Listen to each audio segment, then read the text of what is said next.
Bonjour vie victorieuse, j'ai l'immense privilège de t'apporter la parole d'aujourd'hui en ce qui a trait de l'importance de ne rien gaspiller. Donc ne gaspille rien.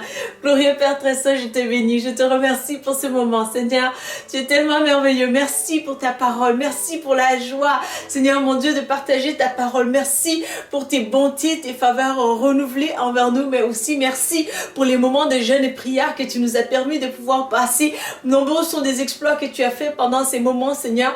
Alors je te loue et te remercie vraiment de ce que des grandes choses vont prendre place pour ma vie, mais aussi pour la vie de tout un chacun qui écoute cette vidéo, Seigneur mon Dieu, qui sont passés aussi par ces temps de jeûne et prière. Alors je te remercie pour tout ce que tu vas faire, Seigneur, au nom de Jésus-Christ. Amen.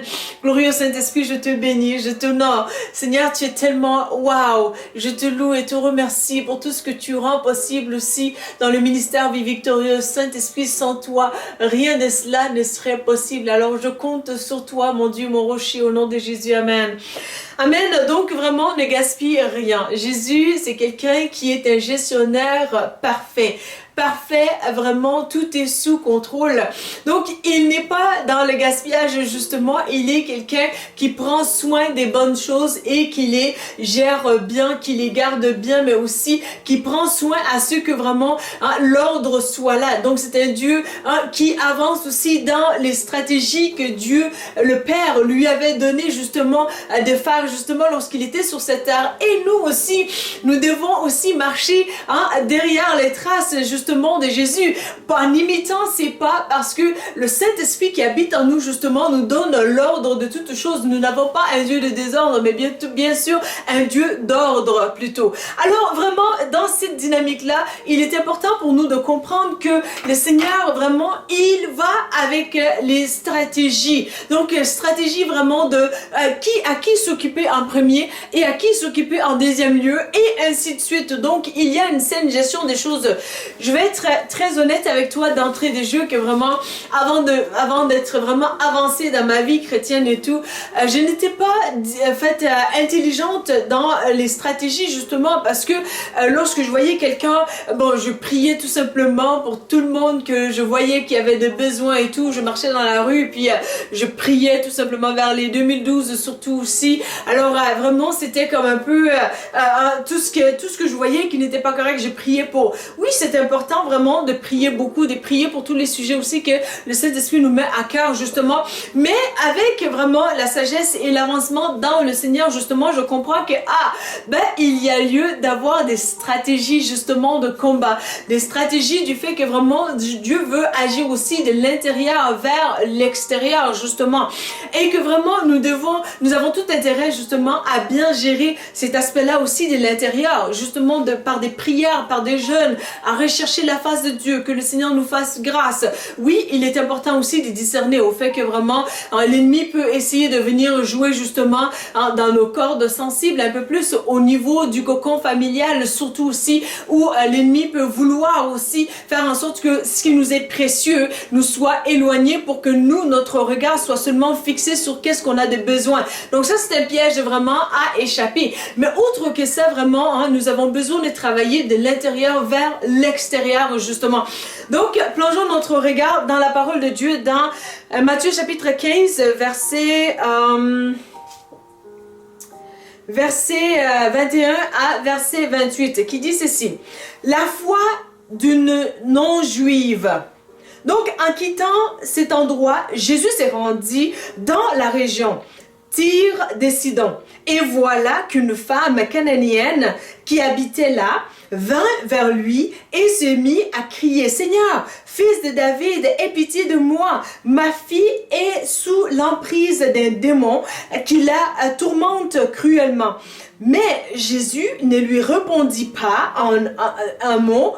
Ses disciples s'approchèrent de lui et lui dirent « Renvoie-la, car elle ne cesse de nous suivre en criant. » C'est ce à quoi il leur répondit « Ma mission, c'est limite aux brebis perdues du peuple d'Israël. » Donc ça c'est Jésus, le Tout-Puissant, le Dieu créateur, Dieu de tout l'univers. Il nous dit, ma mission, c'est limite aux brebis perdu du peuple d'Israël. Lorsque nous comprenons vraiment c'est quoi, non seulement c'est quoi notre mission, mais c'est quoi les délimitations un peu de notre mission. Ça nous aide et ça nous évite beaucoup de frustration, ça nous évite beaucoup de situations que on n'a pas besoin de combattre justement, et ça nous donne aussi à gagner plus en temps, en énergie, en stratégie, en combat aussi, et ça nous aide à gagner beaucoup de victoires justement, parce que ça peut être une source de dégâts justement lorsque toi, tu ne cesses de prier at large, c'est comme un peu de manière large et de manière vraiment sans limite à tout le monde en fait.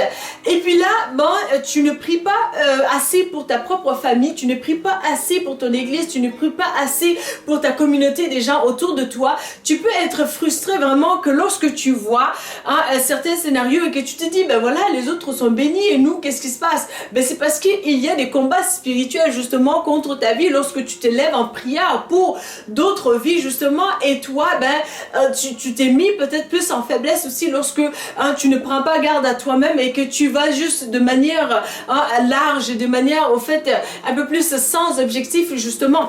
Donc c'est important pour toi de discerner vraiment c'est quoi que Dieu t'appelle à faire. Est-ce qu'il y a un peuple spécifique où Dieu t'appelle stratégiquement à prier pour? Est-ce qu'il y a vraiment une communauté que Dieu t'appelle vraiment à justement servir? Est-ce que vraiment aussi Dieu t'appelle tout simplement à sortir de ton église pour aller rebâtir, pour aller au fait bâtir et commencer d'autres églises et aller faire des missions aussi dans le monde? Donc parce que parfois aussi on est coucouné à l'église et tout, on a papa, maman un peu spirituel qui nous coucounent, qui nous font du bien, des éloges, c'est comme un peu un petit massage sur notre âme un peu là. On n'a pas envie de laisser vraiment le lait maternel pour aller donner la nourriture solide ailleurs justement. Alors on mange et on est en surconsommation aussi. Donc c'est important pour toi et moi vraiment de discerner le cœur de Dieu. Ça va nous aider vraiment à éviter beaucoup de gaspillage. Des gaspillages, pourquoi? Parce que tu peux prier pour quelqu'un lorsque son cœur n'est pas prêt justement. Toi, tu es en train de gaspiller la nourriture. Ok, ça m'est arrivé pas plus tard que cet après-midi, alors que vraiment j'étais en train de marcher vers chez moi et puis voilà, je vois quelqu'un qui était tellement en piètre état. Son pied au fait gauche ne fonctionnait pas. Il avait l'air d'avoir toutes les douleurs du monde. Les gars, il prenait environ 10 minutes pour traverser un passage là de feu là, qui prenait environ peut-être 4 minutes de marche. Et puis il avait l'air d'avoir tellement de misère. Mais vraiment, je marchais et puis je le regardais, c'est comme si le cœur de compassion était là. Pourtant, Dieu il m'a averti, il m'a dit vraiment, non, ne prie pas là-dessus. Et puis là, j'ai vraiment écrasé la voix de Dieu en disant vraiment, voilà, c'est la compassion qui va l'emporter, parce que j'avais pas discerné. Je me disais, bon, c'est peut-être plus moi-même, parce que je m'étais mis tellement de barrières en me disant, voilà, à telle personne, à tel type de personne, tu lui parles pas, parce que tout simplement la culture fait défaut, puis ça fait en sorte que toi, ta culture fait en sorte que tu dois être gentil avec les gens, même si tu les connais pas. On est tous des humains, on s'entraide et tout. S'il y a quelqu'un qui est poqué, et que toi, tu te sens bien, tu vas aider la personne là. La pensée de bonne samaritaine, mais tu comprendras aussi que plus loin, la culture peut faire en sorte que lorsque tu approches justement pour essayer d'aider quelqu'un qui est mal en point, dépendamment de sa culture, la personne peut vraiment dire Hosanna, gloire à Jésus, il y a quelqu'un qui veut m'aider, ou bien la personne peut tout simplement dire écoute, folie, va-t'en, parce que là, écoute, la culture, tu sais pas qu'on parle pas aux gens d'ici et tout. Bon, dépendamment quel coin aussi là, de secteur où ce que tu es, ou bien si la mentalité est fermée ou ouverte aussi. Donc, il y avait tous ces procédés-là. Alors, je me disais, tu pries pas pour lui. Et puis là, au fur et à mesure, je marche et puis là, j'ai craqué, j'ai prié pour lui, j'étais dans mon cœur et tout, j'intercède et je dis au nom de Jésus, je prends autorité pour que cette maladie-là s'en aille. Et vraiment, je voyais l'Esprit de Dieu à l'œuvre justement par rapport à son corps. Alors là, je me disais, voilà, le processus de guérison est en place. Mais là, moi, j'étais pressée, alors j'avais un objectif et tout. Et je devais foncer vers la direction où ce que je devais aller. Bon, je me suis dit, écoute, quand même, tu as prié pour la personne et tu vois que la guérison est un processus, alors prends au moins le temps de lui dire, écoute, voilà, voilà, le Seigneur t'a guéri, bon, alléluia, gloire à Jésus, et puis voilà, dis-lui ça, et puis là, en fait, je prends courage, et finalement, je lui dis, ben écoutez, monsieur, ça va bien aller, j'ai prié pour vous, ça va bien aller. Là, le monsieur, il m'a regardé, mais de ses regards méchants, et il a fait comme ça, c'est comme un peu... prie pas pour moi. Et puis là, ben là tu comprends aussi avec l'intonation comment que, quel démon qui l'habite. Et puis là, moi j'étais comme, ok. Là je marchais, j'ai rien dit, j'ai juste poursuivi mon chemin. Parce que c'est des genres de choses que si tu m'aurais dit ça, moi je t'aurais dit, waouh, gloire à Jésus, je suis tellement contente, quelqu'un m'aime. Une personne qui ne me connaît pas vraiment a vu ma souffrance et a eu vraiment de l'empathie au fait pour justement m'aider au fait pour dans ce combat-là pour dire vraiment tu ne pleureras pas tout seul, on est tous des humains, on est tous dans le même bateau, donc voilà, ainsi de suite. Donc ça aurait été mon discours, mais le discours de l'autre côté est différent, c'est tout simplement tu ne me parles pas, laisse-moi dans ma peine, puis je veux pas de ton Dieu, je veux pas de la prière et tout, et ainsi de suite. Donc il a refusé. Alors là vraiment ça m'a saisi, et puis bon, j'étais quasiment vers la repentance, un peu plus vers le Seigneur en disant, ben voilà, tu me l'avais dit en plus de ne pas prier pour cette personne-là, mais j'ai fait fi de ça parce que j'avais pas trop discerné à cause du cœur de compassion qui essayait d'écraser justement la voix de Dieu justement. Alors, vraiment, j'ai aussi... en fait, faites cette prière-là de stratégie justement et que je t'encourage à le faire parce que vraiment ça évite beaucoup de gaspillage et de frustration. La prière que j'ai fait pour lui, j'ai dit Seigneur, cette prière-là qu'il n'avait pas, moi je la prends pour moi et pour mon fils, donc applique-le s'il te plaît pour nous au nom de Jésus, amen. Donc voilà, toi tu veux pas, ben moi j'en veux, gloire à Jésus, et puis voilà, chacun a continué sur son chemin, sauf que là j'arrive plus tard, plus loin, moi ça m'a pris peut-être environ 5 minutes pour me rendre en quelque part, et c'était, lui il était environ à 15 minutes de marche derrière moi, parce que même si qu'on était à côte lorsque je lui ai parlé, ben alors sa douleur faisait en sorte que ça fonctionnait juste pas son affaire. Mais vraiment, toi aussi, les prières que tu as fait pour des gens, demande au Seigneur, Seigneur mon Dieu, si c'est dans ta volonté, les prières que les gens ont refusées, applique-les sur ma vie, et vraiment le Seigneur va t'honorer, il va honorer aussi les efforts que tu as fait pour que vraiment il n'y ait pas de gaspillage. Également lorsque vraiment les gens prient pour toi, parce que les saints dans le corps de Christ, nous sommes censés prier aussi pour les autres saints, pour les frères et sœurs dans le corps de Christ justement. Bien souvent on prie pour des gens et moi-même ce n'est que peu de temps en fait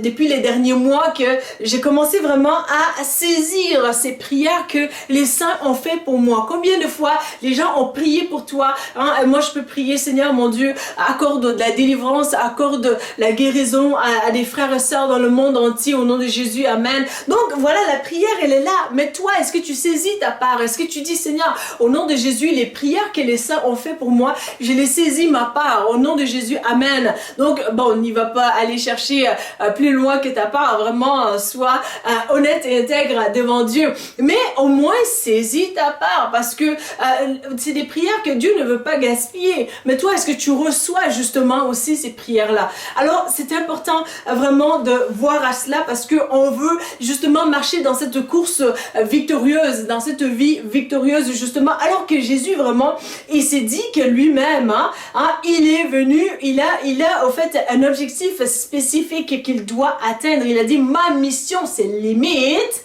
aux brebis perdues du peuple d'Israël. Donc vraiment, il avait une délimitation justement. Donc Jésus marchait avec des objectifs, et toi et moi spirituellement, nous devons marcher avec des objectifs que Jésus a sur notre vie justement. C'est là que nous allons pouvoir gagner vraiment du temps et d'énergie, et aussi éviter beaucoup de frustration en cours de route justement. Donc il dit mais la femme vint, donc c'est dit, mais la femme vint se prosterner devant lui en disant, Seigneur, viens à mon secours. Il lui répondit, il ne serait pas juste de prendre le pain des enfants de la maison pour le jeter aux petits chiens. C'est vrai, Seigneur, reprit-elle. Et pourtant, les petits chiens mangent les miettes qui tombent de la table de leur maître. Alors Jésus dit, ô femme, ta foi est grande, qu'il en soit donc comme tu le veux. Et sur l'heure, sa fille fut guérie. Amen. Alors, je rends gloire au Seigneur vraiment qui nous ait permis aussi de pouvoir bâtir par sa grâce aussi les jeudis soirs pour les femmes victorieuses justement. Alors vraiment, je vois le portrait d'une femme victorieuse qui s'est dit vraiment, j'ai le roi des rois devant moi. Peu importe ce que le Seigneur va dire, il est ma solution. Donc, elle s'est dit vraiment, Seigneur, je sais que tu as des objectifs. Mais moi, je crois au fait que même les miettes qui tomberont de toi vont transformer ma vie, vont transformer la vie de ma fille, justement. Alors, la Bible nous dit vraiment que ce sont des violents qui s'emparent du royaume des cieux, justement. Voilà le portrait d'une femme violente, d'une personne violente que nous devons imiter, justement. Parce que bien souvent, il y a des choses que vraiment le Seigneur me dit personnellement même non. Et vraiment, c'est parce que aussi c'est un état avec un processus de mon cœur et de mes pensées, justement. J'ai dit ça avec beaucoup d'humilité parce que Dieu, il est souverain, il est parfait et j'ai la crainte de Dieu vraiment parce que ma vie est dans le creux de sa main. Il m'a équipé puissamment, il me donne l'autorité. Je suis vraiment reconnaissante, mais je te dis ceci vraiment avec quasiment crainte et tremblement devant Dieu parce que il est aussi notre papa. Et ce volet de papa vraiment fait en sorte que lorsque ton enfant vient à toi et que tu lui dis non pour quelque chose, que tu dis, mais vraiment non, je te donnerai pas ça, je veux pas te donner ça. Et que vraiment tu vois que ton enfant pleure justement pour ça et qu'il en a besoin et que vraiment des fois ton cœur de parent aussi va pencher vraiment pour justement accorder certaines choses. Bien entendu, on parle pas de péché ici, on parle vraiment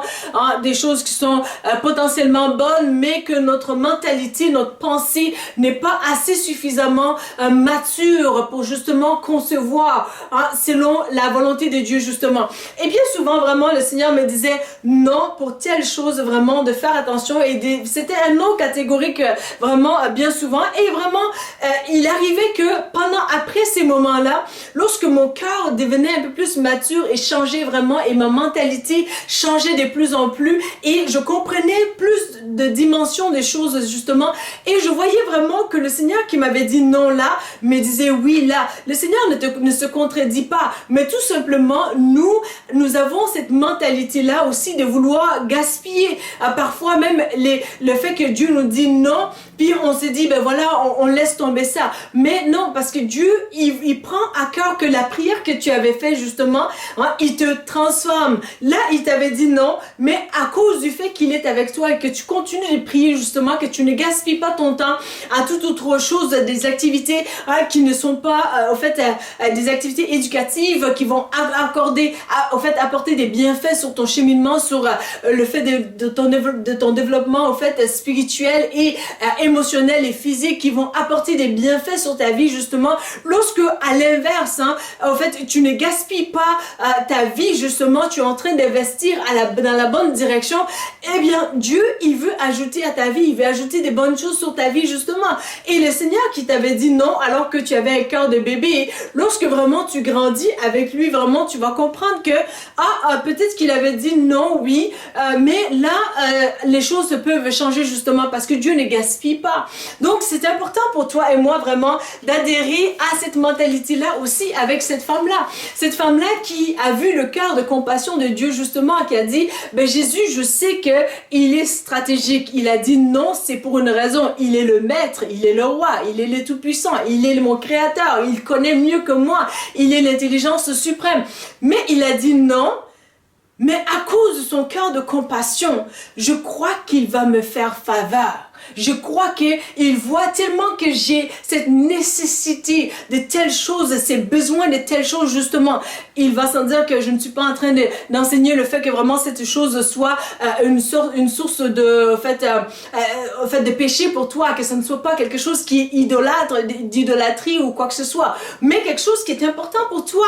Dieu, le bon Père, vraiment, il veut te préparer justement pour que tu puisses aussi adhérer à sa mentalité et alors il va déployer aussi sa bénédiction. Alors je t'encourage aujourd'hui vraiment à voir auprès du Père justement à ses pieds, vraiment à discerner vraiment est-ce qu'il y a des choses que Dieu t'a dit non d'antan, mais qu'aujourd'hui, à cause du fait qu'il t'a fait avancer, qu'il veut te l'accorder justement. Donc vois avec le Père, ne gaspille pas parce que c'est des temps d'investissement que tu avais fait et je peux te garantir que tu vas gagner vraiment aussi un espoir lorsque tu agis stratégiquement comme ça.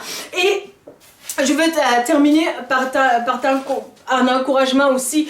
Je vais terminer en t'encourageant pour le fait que vraiment lorsque je passais par un temps de divorce par le passé justement, j'avais prié et puis le Seigneur, le papa, il avait dit non et je le bénis vraiment qu'il avait dit non par rapport à mon ex et tout. Je n'entrerai pas dans les détails, mais il est ce Père extraordinaire qui connaît toutes choses. Il connaît le portrait spirituel, qu'est-ce qui se passe derrière les rideaux et tout. Donc vraiment, il y a de ces noms vraiment que quand le Seigneur dit non, c'est non, parce qu'il est l'autorité suprême et il connaît mieux que moi qu'est-ce qu'il me faut justement.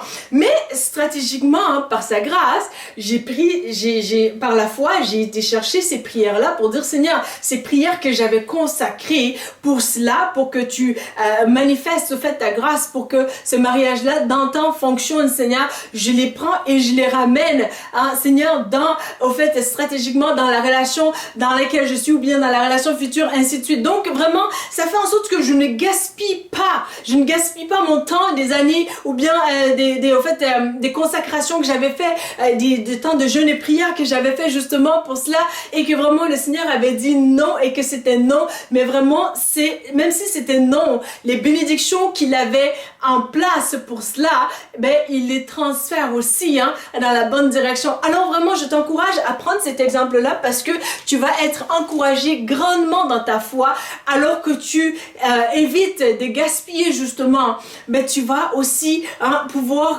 gagner en force aussi spirituellement parce que tu vas être en train de tout simplement adhérer à la mentalité de Dieu qui est que ce n'est pas bon de gaspiller. La nourriture que Dieu nous donne, cette relation que nous avons avec lui, la consacration que nous avons avec lui. Dieu, il est un gestionnaire extraordinaire qui veut aussi que toi et moi, nous puissions tout simplement adhérer à cette mentalité de gestion justement. Par ailleurs, vraiment, c'est quelque chose qui va se pratiquer avec beaucoup de discernement justement dans la volonté du Seigneur parce que le monsieur de cet après-midi, il avait dit non, j'avais pu stratégiquement reprendre mes prières par la foi et tout, mais il y a un autre cas où vraiment j'ai prié pour cette personne-là et puis vraiment spirituellement j'ai senti que c'était un non, je prends tes affaires, je les veux pas.